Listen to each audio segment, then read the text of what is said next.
यस दामी छ फल्यो ए कृषिमा आत्मनिर्भर हुनुपर्छ हल्का फुल्का यो चाहिँ मुला बारी हो है मुला मुला मुला खाने एउटा किड्याङ अन्त खिड्याम पार्ने हो कुरीलाई रनमतीलाई हेर्नुहोस् हेर्नु सक्नुहुन्छ कृषिमा आत्मनिर्भर यो चाहिँ तपाईँको आलु राम्रोसँगले आलु आलु आलु आलु बोट चाहिँ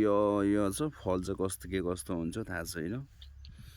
यसलाई दुःख परिश्रम मेहनत मैले धेरै गरेको छु खनेर पेड्याम किड्याम खनेर माटो बटुलेर मल लगाएर रोपेको छ है यो कृषिमा आत्मनिर्भर ड्याम डुम 1 वर्षलाई खानु ड्याममा पुग्छ आलु